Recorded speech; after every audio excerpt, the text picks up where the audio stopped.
అందరికీ నమస్కారం అండి. ఈరోజు కథ అమ్మ గుడ్ నైట్, బాగా నిద్రపో, రేపు పొద్దున పెళ్లి చూపులకి ఫ్రెష్గా కనపడాలి కదా అంటూ నవ్వుతూ చెయ్యి ఊపి బయటకు వెళ్ళి తలుపు దగ్గరగా వేశాడు అమర్. అమర్ వెళ్ళిన వైపే చూస్తూ ఆలోచనలోకి జారుకుంది పార్వతమ్మ. పార్వతమ్మకి 14 సంవత్సరాల వయసులో పెళ్లి అయ్యి అత్తవారింటికి వచ్చింది. అత్తగారు సుభద్రమ్మకి గయ్యాళి గంప, పరమ పిసినారి అని పేరు. ఆమెకు 2 కూతుళ్ళు, 1 కొడుకు. కొడుకు నరసింహ అంటే ఆమెకి వల్లమాలిన అభిమానం, ప్రేమ. కొడుక్కి ఎక్కడ కొంచెం ఇబ్బంది, కష్టం కలిగిన ఆమె సహించలేదు. చిన్న ఇబ్బంది వస్తుంది అంటేనే ఆమెలో అపరకాళిని చూడవచ్చు. అంత ప్రేమ ఆమెకి కొడుకంటే. నరసింహ కొద్దిగా అమాయకుడు, మోటువాడు. ఎంత గడ్డు పనైనా చిటికలో చేసేయగల తెంపరి. కొడుకుకి ఇంతకుముందే ఒక పెళ్లి చేసింది సుభద్రమ్మ. ఆ అమ్మాయి తెలివి కలది, చదువుకున్న అమ్మాయి. తెలివికల అమ్మాయి అయితే కొంచెం అమాయకంగా ఉండే తన కొడుకుని బాగా చూసుకుంటుంది అనుకుంది సుభద్రమ్మ. కానీ ఆమె నరసింహతో ఇమడలేకపోయింది. 1 సంవత్సరం గడిచేసరికి తెగదింపులు చేసుకుని వెళ్ళిపోయింది. దానితో సుభద్రమ్మకి మిన్ను విరిగి మీద పడినంత పని అయ్యింది. 6 నెలలు మనిషి కాలేకపోయింది. కొడుకు గురించి దిగులుతో మనిషి సగం అయ్యింది. తన తర్వాత తన కొడుకుని ఎవరు చూసుకుంటారు? తోబుట్టువులు ఉన్న వారి సంసారాలు వారివి. ఏదో పండగకి పబ్బానికి వచ్చి 2 నిద్రలు చేసి చీర సారే తీసుకెళ్ళగలరు కానీ నరసింహని తీసుకెళ్ళలేరు కదా. వాళ్ళు ఇక్కడికి రాలేరు. ఇది నరసింహకి కూడా బాగోదు. ఎలాగైనా నరసింహకి అంటూ ఒక సంసారం, పిల్లలు, కుటుంబం ఉండాలి అనుకుని లేని ఓపికను తెచ్చుకుని లేచి తిరుగుతూ మెల్లమెల్లగా ఆరోగ్యం పుంజుకొని మళ్ళీ నరసింహకు పెళ్లి చేయాలి అని పెళ్లి కోసం పెళ్లిళ్ల వేట మొదలుపెట్టింది సుభద్రమ్మ. మొదటిసారి పెళ్లి చేయడానికే ఆమెకి తలప్రాణం తోకకి వచ్చింది. ఇప్పుడు 2వ పెళ్ళి అంటే ఎవరూ ముందుకి రావడం లేదు. పైగా ఆ చుట్టుపక్క ఊర్లోని అందరికీ నరసింహ అమాయకత్వం గురించి బాగా తెలుసు. ఇంకా లాభం లేదు అనుకుని ఆమె తమ ఊరికి 200 కిలోమీటర్ల దూరంగా ఉన్న వేలు విడిచిన చుట్టాల ఇంటికి పిలవగానే పెళ్లికి వెళ్ళింది దర్భంగా, తన నగలు అన్నీ దిగవేసుకుని మరి. ఆమెను చూస్తూనే ఆశ్చర్యపడింది భాగ్యలక్ష్మి. ఎక్కడో వేలు విడిచిన దూరం చుట్టం. ఏదో మాట వరుసకి తన కూతురు పెళ్లికి కబురు పంపింది. కానీ ఆమె వస్తుంది అని అస్సలు అనుకోలేదు. ఇంతకుముందు కూడా తన 2 కూతుర్ల పెళ్ళిళ్ళకి కబురు పంపించింది. కానీ రాలేదు. ఇది 3వ కూతురుది. ఆప్యాయంగా ఆహ్వానించి పానకం గ్లాసు చేతికి అందించింది భాగ్యలక్ష్మి సుభద్రమ్మకి. సుభద్రమ్మ పానకం తాగుతూ చుట్టూ కలియజూసింది. ఆ చుట్టుపక్కల వాతావరణం, ఆ కుటుంబ పరిస్థితిని అంచనా వేయసాగింది. భాగ్యలక్ష్మి 2 కూతుర్లు ఏదో సాదాసీదాగా బతుకు వెళ్ళదీస్తున్నారు. భాగ్యలక్ష్మి తన 3వ కూతురికి కాస్త కలిగిన 2వ సంబంధం చేసింది. ఇది ఆమె చుట్టుపక్కల ఉన్న అమలక్కలతో ముచ్చటిస్తూ తెలుసుకున్న సమాచారం. మెల్లగా ఆమెలో కొద్దిగా ఆసక్తి, ఆశ మొదలు కాసాగింది. పెళ్లి అప్పగింతలు పూర్తయ్యాయి. ఎక్కడ చుట్టాలు అక్కడ మెల్లమెల్లగా సర్దుకుంటున్నారు. సుభద్రమ్మ కూడా మెల్లగా భాగ్యలక్ష్మితో, సరే నేను కూడా రేపు ఉదయాన్నే ఫస్ట్ బస్సుకి బయలుదేరుతాను, దూరాభారం కదా అంది. దానికి అయ్యో వదినా, రాక వచ్చావు, 4 రోజులు ఉండు అంటూ చేతులు పట్టుకుని బతిమలాడింది భాగ్యలక్ష్మి. లేదమ్మా, నా కొడుకు ఒక్కడే ఉంటాడు, వెళ్ళాలి అంది సుభద్రమ్మ. కొద్దిగా ఇబ్బందిగా ఏదో అడగబోయి అడగలేక ఇబ్బంది పడుతున్న భాగ్యలక్ష్మిని చూసి సుభద్రమ్మ నవ్వలేక నవ్వుతూ, అవును భాగ్యం, నువ్వు విన్నది నిజమే. అందుకనే నా కొడుకుకి మళ్ళీ పెళ్లి చేయాలి అనుకుంటున్నాను. మీకు తెలుసు కదా, నాకు 4 ఎకరాలు పొలం, 15 తులాల బంగారం, ఇల్లు, సావిడి నిండా గేదెలు అన్నీ ఉన్నాయి. అన్నీ వాడికే ఇస్తాను. ఆడపిల్లలకి ఇవ్వాల్సింది ఇచ్చేశాను. బాదరాబందీ అంటూ ఏమీ లేవు. ఏదో పండగలకి ఆడపిల్లలను పిలిచి బట్టలు పెట్టడం తప్ప వాళ్ళ బాధ్యతలు ఏమీ లేవు మా మీద. కానీ ఈసారి చదువుకున్న పిల్లను వద్దనుకున్నా. ఏదో నా తదనంతరం నా కొడుకుని, వాడి కుటుంబాన్ని పెంచి పోషిస్తూ మంచిగా చూసుకోవాలి, అంతే చాలు అనుకుంటున్నాను. మీకు ఏదైనా తెలిసిన సంబంధం ఉంటే చూడు అంటూ నిద్రకు ఉపక్రమించింది. మర్నాడు ఉదయాన్నే ప్రయాణానికి సిద్ధమవుతున్న సుభద్రమ్మ దగ్గరికి భాగ్యలక్ష్మి వచ్చి, వదినా బయలుదేరావా? సరే అయితే ఎల్లుండి పెళ్లి కొడుకు ఇంట్లో నోములు ఉన్నాయి. మేము ఎలాగా రావాలి? మీ ఊరు దగ్గరలోనే కదా, వాళ్ళ ఊరికి వీలైతే అటు వస్తాం అంటూనే, అమ్మాయి అత్తయ్యకు టీ తీసుకురా అంటూ ఉండగానే అలసిన మొహంతో, చెదిరిన జుట్టుతో, నిద్ర కళ్ళతో ఉన్న ఒక ఆమె టీ గ్లాస్ సుభద్రమ్మకు అందించింది. ఎవరు అన్నట్లుగా నొసలు ఎగరేసిన సుభద్రమ్మ మొహాన్ని చూస్తూ, చిరునవ్వుతో మా 4వ అమ్మాయి వదిన పేరు పార్వతి చెప్పింది భాగ్యలక్ష్మి. భాగ్యలక్ష్మి చెప్పినట్టుగానే పెళ్లి కొడుకు ఇంటికి నోములకు వచ్చి అటు నుంచి అటు సుభద్రమ్మ ఇంటికి వచ్చారు భాగ్యలక్ష్మి దంపతులు. భాగ్యలక్ష్మికి సుభద్రమ్మ ఇంటిని చుట్టుపక్కల పరిసరాలను చూడగానే కళ్ళు మెరిశాయి. మెరిసే కళ్ళతో భర్తతో బాగుంది అన్నట్లుగా సైగ చేసింది. ఆమె మోహంలో మెరిసే మెరుపుని, చిరునవ్వుని, ఆమె చేసిన సైగని సుభద్రమ్మ దృష్టిని దాటిపోలేదు. సుభద్రమ్మ ఇచ్చిన పలహారాలు స్వీకరించిన తర్వాత సాయంత్రం సమయంలో ఆరు బయట కూర్చుని మెల్లగా అసలు విషయంలోకి దింపింది భాగ్యం. వదిన, ప్రస్తుతం మా పరిస్థితి ఏమీ బాగాలేదు. నువ్వు చూసావు కదా. నేను చెప్పకపోయినా నీకు తెలిసే ఉంటుంది. నాకు 4 కూతుళ్ళు. చివరి అమ్మాయి పెళ్ళికి ఉంది. ఆమె పెళ్లి కూడా చేస్తే మా బాధ్యత తీరిపోతుంది. మేము ఏమీ ఇచ్చుకోలేము. పెళ్లి కొడుకు వాళ్లే పెళ్లి కూడా చేసుకోవాలి. నేను పెళ్లి కూడా చేయలేని పరిస్థితిలో ఉన్నాను. కనుక దేవుడికి మొక్కుకున్నాను. 7 కొండల వానికి నడిచొస్తాను అని, 7 నిద్రలు చేస్తాను అని. మొదటి అమ్మాయి దగ్గర నుంచి అలా మొక్కుతూనే ఉన్నాను. కానీ ఇంతవరకు మొక్కు తీర్చుకోలేకపోయాను. నా కూతుర్ని నీ కొడుకుకి చేసుకో. ఈ 4 పెళ్ళిళ్లకు కలిపి 4 మొక్కులు ఒకేసారి చెల్లించుకోవాలని నా కోరిక. వదిన, ఏమీ లేని వాళ్ళమని సంశయం వద్దు. నా కూతురు రంగు తక్కువ, కానీ అందమైనదే, తెలివైనది కూడా. నీ కొడుకుకి ఈడు జోడుగా ఉంటుంది. పని పాట తెలిసిన పిల్ల. నలుగురి మధ్యలో పెరిగిందేమో. మంచి మర్యాద తెలుసు. అక్కలని చూసి అత్తవారితో ఎలా ఉండాలో నేర్చుకుంది. దయచేసి కాదనొద్దు. సుభద్రమ్మ చేతులు పట్టుకుని అంది భాగ్యలక్ష్మి. సుభద్రమ్మ ఆలోచనలో పడింది. చేసుకోవడానికి అభ్యంతరం లేదు భాగ్యం. నాకా డబ్బు కావాలి అనుకోవడం లేదు. మంచి చెడు తెలిసిన పిల్ల కావాలి అనుకుంటున్నాను నేను. ఇంకా అందం ఏముంది, ఆరోగ్యం ముఖ్యం. కానీ ఉన్నమాట ఉన్నట్లు చెబుతాను విను. నా కొడుకుకి కొంచెం వయసు ఎక్కువ, పైగా అమాయకుడు. నీకు తెలుసు కదా. నీ కూతురికి ఎంత వయసు ఉంటుంది అడిగింది సుభద్రమ్మ. భాగ్యలక్ష్మి, అయ్యో, వయసు సరిగ్గా తెలియదు వదిన. ఏదో మావి వానాకాలం చదువులు, పైగా పల్లెటూరు వాళ్ళం. సుమారుగా 23, 24 ఉంటాయి. సరిగ్గా తెలియదు. కొంచెం ఇబ్బందిగా చెప్పింది భాగ్యలక్ష్మి. సరే అయితే భాగ్యం, నువ్వు నీ కూతుర్ని అడుగు. తనకి ఇష్టమో లేదో. తనకి ఇష్టమైతేనే పెళ్లి సంబంధం మాట్లాడుకుందాం. పెళ్ళి చేయలేను అంటున్నావు కదా నువ్వు. ఇక్కడే మా పోలేరమ్మ తల్లి ఎదురుగా సింపుల్గా చేసేస్తాను నేను నా సొంత ఖర్చులతో. ఎందుకంటే పోయినసారి ఒకసారి దెబ్బతిని ఉన్నాను. చాలా ఘనంగా చేశాను. అందుకని ఈసారి పోలేరమ్మ ఎదురుగా తక్కువ మందితో చేయాలి అనుకుంటున్నాను. అది కాక అమ్మాయి ఇష్టం ముఖ్యం. మరీ చెప్తున్నాను. అమ్మాయికి ఇష్టమో కాదో తెలుసుకో. ఈసారి ఇబ్బంది పడడానికి నేను సిద్ధంగా లేను అంది సుభద్రమ్మ నిక్కచ్చిగా. అమ్మాయికి ఇష్టమైతే నీ కూతుర్లని, అల్లుళ్ళని తీసుకుని, నీ 4వ కూతుర్ని కూడా తీసుకుని ఇక్కడికి రా. ఇక్కడే నేను పెళ్లి చేస్తాను. ఓ మంది మార్బలం వద్దు. నేను, నా కొడుకు, నీ కుటుంబం అంతే. మళ్ళీ చెప్తున్నాను, అమ్మాయిని అడుగు అని చెప్పింది సుభద్రమ్మ భాగ్యలక్ష్మితో. భాగ్యలక్ష్మికి ఏను ఎక్కినంత సంబరం కలిగింది. అలాగే వదిన అంటూ భర్తతో కలిసి ఊరు వెళ్ళి 2 రోజుల్లోనే కూతురుతో సహా వాలిపోయింది భాగ్యలక్ష్మి సుభద్రమ్మ ముంగిట్లో. భాగ్యలక్ష్మిని చూస్తూనే ఆశ్చర్యము, ఆనందము కలిగాయి సుభద్రమ్మకి. అయినా తమాయించుకుని, అదేమిటి భాగ్యం, మీరు ముగ్గురే వచ్చారు, మీ మిగతా 3 కూతుళ్ళు, అల్లుళ్ళు ఏరి అంటూ ప్రశ్నించింది. 3వ అమ్మాయికి మొన్ననే పెళ్ళయింది కదా వదిన. వాళ్ళు కొంచెం పుణ్యక్షేత్రాలు దర్శించాలి అనుకుంటున్నారు. 2వ అమ్మాయి ఏమో నిండు చూలాలు, కదలలేదు. పెద్దమ్మాయి కూతురికి ఏమో 10వ తరగతి పరీక్షలు. అందువల్ల వాళ్ళు ఎవరికి రావడానికి వీలు పడలేదు. సమయం వృధా చేయడం ఎందుకని మేము వచ్చేసాం. మనమే సింపుల్గా పెళ్లి చేసేద్దాం అంది సుభద్రమ్మతో భాగ్యలక్ష్మి. సుభద్రమ్మ అనుకున్నట్టుగానే పోలేరమ్మ తల్లి గుడి ఎదురుగా పూజారి గారి సాయంతో తక్కువ మందితో పెళ్లి అయిందనిపించింది సుభద్రమ్మ. పెళ్లి కూతుర్ని చూస్తూ ఈ అమ్మాయి అయినా తన కొడుకుతో సరిగ్గా ఉండి తనకు కొడుకు సంసారం పెరిగితే బాగుండు అని అనుకుంది మనసులో.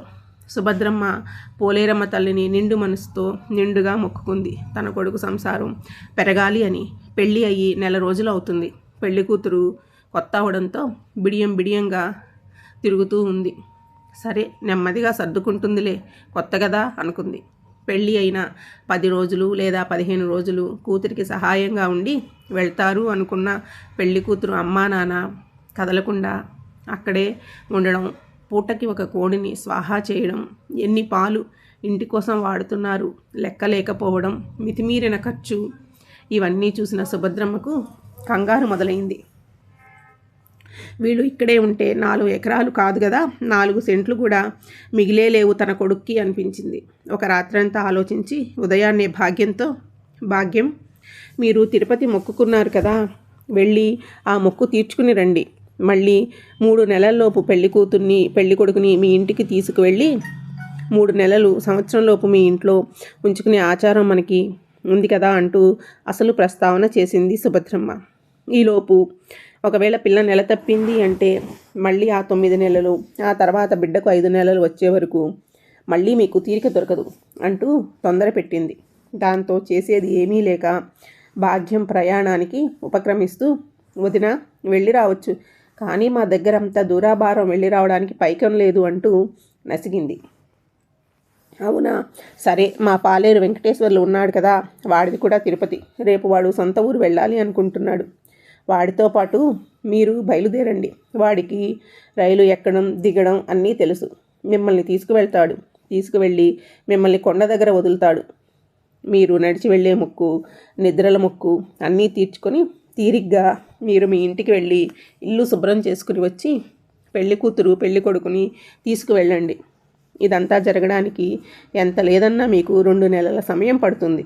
ఈలోపు శుభవార్త వింటే మనం అదృష్టవంతులమే అంది సుభద్రమ్మ భాగ్యంతో. భాగ్యంకి ఇంత ఐశ్వర్యాన్ని వదిలి వెళ్ళడం ఇష్టం లేకపోయినా తప్పనిసరి పరిస్థితుల్లో సరే అంది. సుభద్రమ్మ అన్నట్టు తన కూతురికి ఒక బిడ్డ పుడితే ఈ ఆస్తి అంతా తామే అనుభవించవచ్చు. ఎలాగో సుభద్రమ్మ వయసు అయిపోతుంది, ఇంకా ఆమె ఎంతకాలం ఉంటుందిలే, ఆమె మాటలు ఇంకెంతకాలం సాగుతాయి, దీనంతటికీ అధికారం నాదే కదా అనుకుంటూ తప్పక అక్కడి నుంచి కదిలింది. సుభద్రమ్మ కోడలికి నెమ్మదిగా ఒక్కొక్క పని నేర్పించుకుంటూ వస్తుంది. ఆ పిల్ల కూడా నెమ్మదిగా పనులలో సుభద్రమ్మకు సాయం చేస్తూ తెలియని వాటిని అడిగి తెలుసుకుంటూ ఉంది. కాలం నెమ్మదిగా నడుస్తుంది. పార్వతి అమ్మా నాన్న రాలేదు, కనీసం కబురు చేయలేదు. పార్వతి నెల తప్పలేదు. ఇంతలో సుభద్రమ్మకు పిన్ని వరుస అయిన కాంతమ్మ వీళ్ళ ఇంటికి వచ్చింది. చక్కగా పనులు చేస్తూ భోజనం వడ్డించిన పార్వతిని చూసి, నీ కొత్త కోడలు బాగుంది సుభద్రమ్మ, కానీ ఈ పిల్ల మరీ చిన్నదానిలాగా ఉంది, వయసు ఎంత ఉంటుందట అని అడిగింది. 23-24 ఉంటాయని చెప్పింది వాళ్ళ అమ్మ అంది సుభద్రమ్మ. ఏమో, నాకు మాత్రం 16 ఏళ్ల వయసు పిల్లలాగా కనిపిస్తుంది అంటూ కాంతమ్మ 2 రోజులు ఉండి వెళ్ళిపోయింది. సుభద్రమ్మ చెవులలో కాంతమ్మ మాటలే పదే మార్మోగుతున్నాయి. దానితో ఇక ఆపుకోలేక పార్వతిని పిలిచి, ఇదిగో అమ్మాయి, నీ వయసు ఎంత ఉంటుంది అని అడిగింది. దానికి పార్వతి, నేను 10వ తరగతి చదువుతున్నాను. మా అమ్మ మీకు బాగా ఆస్తి ఉందని బలవంతంగా తీసుకొచ్చి పెళ్లి చేసింది. నాకు 15-16 ఉంటాయి అంది పార్వతి. మిన్ను విరిగి మీద పడినంత పని అయింది పాపం సుభద్రమ్మకి. మజ్జిగ కుండ ముంద వేసుకొని మజ్జిగ తిప్పుతూ ఉంటే కళ్ళలోంచి నీళ్లు ధారలాగా కారి మజ్జిగలో కలిసిపోతున్నాయి సుభద్రమ్మకి. అప్పుడే టీ ఇవ్వడానికి వచ్చిన పార్వతి కంగారు పడి, ఏమైంది అత్తయ్య, ఎందుకు ఏడుస్తున్నారు అంది కంగారుగా. ఏమీ లేదమ్మా, నీవు ఇంత చిన్నపిల్లవని నాకు తెలియదు. తెలిస్తే నేను నిన్ను నా కోడలుగా చేసుకునేదానినే కాదు, నాకు తెలియకుండానే నా వల్ల నీకు చాలా అన్యాయం జరిగింది. నాకు నిన్ను చూస్తుంటే చాలా బాధగా ఉంది అంది కన్నీళ్లతో. మీరు వచ్చినప్పుడు మా అమ్మ నేను నిద్రపోతుంటే లేపి బలవంతంగా చీర కట్టి మీకు టీ ఇవ్వమంది. ఎందుకో నాకు తెలియదు. ఇక్కడికి తీసుకువచ్చేటప్పుడు కూడా నాకు ఏమీ చెప్పలేదు. తీసుకొచ్చి పెళ్లి చేసేసింది. ఇది మీ తప్పు కాదు, ఆ తప్పంతా మా అమ్మది. ఇదంతా జరగడానికి కారణం ఆవిడ తన వరకు కష్టాన్ని రానివ్వదు. మా అక్కలకి కూడా ఇలాగే చేసింది. నా గురించి మీరు బాధపడకండి. మాకు మా తాతయ్య 4 ఎకరాల పొలం ఇస్తే ఏమీ కష్టపడకుండా ఇద్దరూ కలిసి కూర్చుని తిని మొత్తం అంతా అవ్వజేసేసి నాకు మా అక్కలకి ఇలా తేలికగా ఖర్చు కాకుండా పెళ్లి చేసేశారు. ఇది మీ తప్పు కాదు. మీరు నన్ను బాగా చూసుకుంటున్నారు. నాకు చాలా సంతోషంగా ఉంది. మీరు దొరకడం నా అదృష్టం అంది పార్వతి. కానీ అమ్మ, నీకు మీ అమ్మ వాళ్ళని చూడాలని లేదా చెప్పు, నేను నిన్ను అక్కడికి తీసుకువెళ్తాను. వాళ్ళు నన్ను చూడడానికి రావడం లేదు కదా అనగానే, లేదు అత్తయ్య, నాకు ఎవరినీ చూడాలని లేదు. కానీ మా పెద్ద అక్క మీద నాకు కొంచెం ప్రేమ ఉంటుంది. తను నన్ను చిన్నప్పుడు బాగా ఎత్తుకుని ముద్దు చేస్తూ పెద్ద చేసింది అంది పార్వతి. సరే అమ్మా పార్వతి, రేపు మీ ఊరు వెళ్దాం. నీకంటూ బిడ్డలు ఉంటే నీ జీవితం నీకు గడిచిపోతుంది. మీ అక్కలను చూసి సంసారం ఎలా చేయాలో తెలుసుకో. రేపు ఉదయమే బయలుదేరదాం. ప్రయాణానికి సిద్ధంగా ఉండు అంటూ మజ్జిగ గిన్నె తీసుకుని లోపలికి నడిచింది సుభద్రమ్మ. అత్తాకోడలు ఇద్దరూ కలిసి పార్వతి అమ్మా నాన్న దగ్గరికి వెళ్ళారు. వీళ్ళని చూస్తూనే భాగ్యలక్ష్మి బిత్తరపోయింది. కంగారుగా వదిన రండి అంటూ చేతిలోని సంచి అందుకుంది. పెళ్లి చేసి పిల్లని ఎలా వదిలేసి ఇలా వచ్చావు? మళ్ళీ తిరిగి చూడలేదు.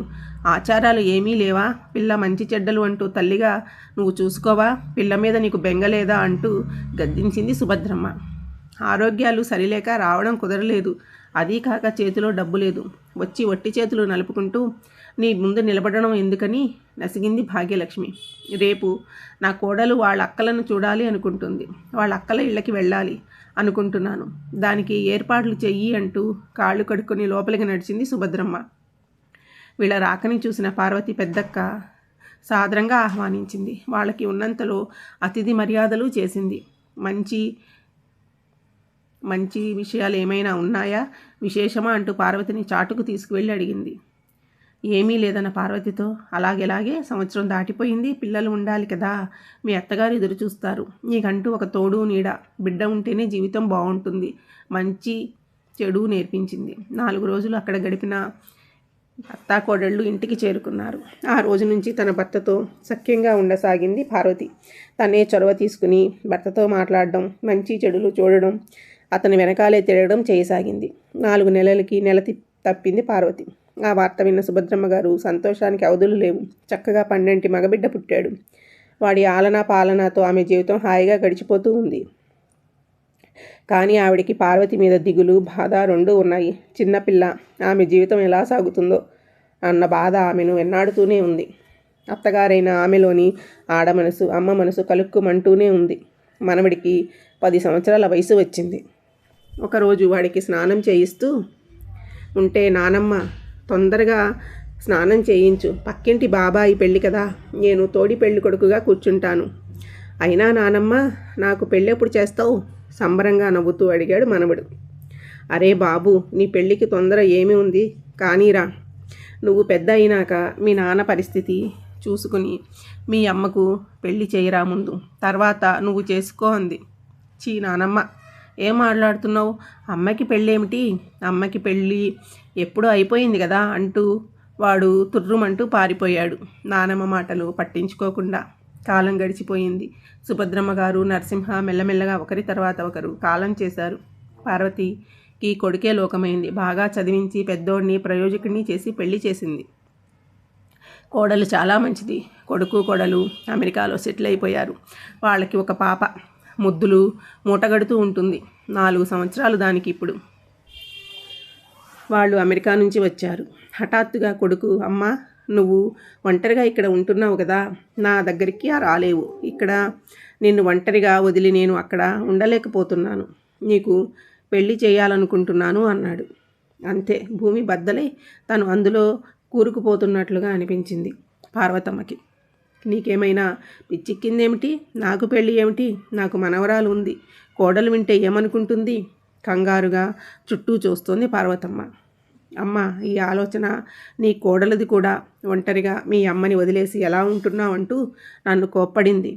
అది కాదు అమ్మ, ఇప్పుడు 2వ పెళ్లి చేసుకోవడము, లేటు వయసులో పెళ్లి చేసుకోవడము తప్పు కాదు.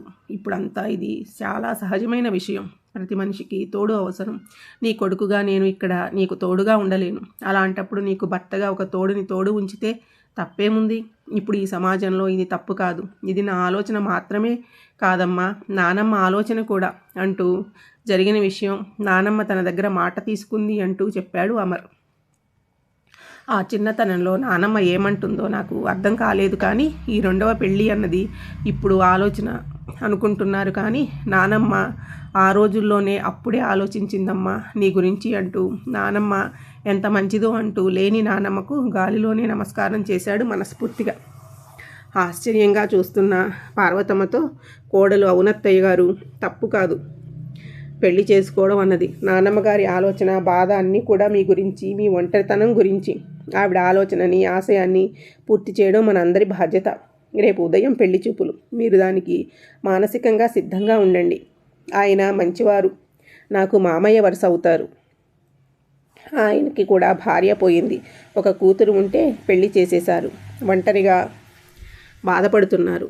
మీ ఇద్దరు ఒకరికి ఒకరు తోడుగా ఈడు జోడుగా కలిసిమెలిసి ఉండండి. మేము కూడా అక్కడ అమెరికాలో ధైర్యంగా ఉంటాము. మీరు ఒకరికొకరు తోడుగా ఉన్నారు అని. ఇది తప్పు అనుకోవద్దు. రేపు ఉదయం 7 గంటలకు మామయ్య వస్తున్నారు మిమ్మల్ని చూసుకోవడానికి అంటూ పార్వతమ్మ గారికి ధైర్యం చెప్పింది. పార్వతమ్మ గారు ఆలోచనలతో అల్లకల్లోలమైన మనసుని కుదుటపరుచుకుంటూ నిద్రలేని రాత్రిని గడిపి తెల్లవారేసరికి ఒక నిర్ణయానికి వచ్చారు. తను ఎవరికి భారం కాకూడదు. పైగా తను ఇంకో వ్యక్తికి తోడు అవుతుంది. ఇది మంచి నిర్ణయం, అత్తగారి ఆశయం కూడాను అనుకుంటూ పెళ్లి చూపులకి తయారయ్యింది. గల్లు గల్లుమని గజ్జలతో ఇల్లంతా తిరుగుతున్న మనవరాలి చిరునవ్వుల మధ్య పెళ్లి చూపులకి కూర్చుంది 50 సంవత్సరాల పెళ్లి కూతురు పార్వతమ్మ గారు.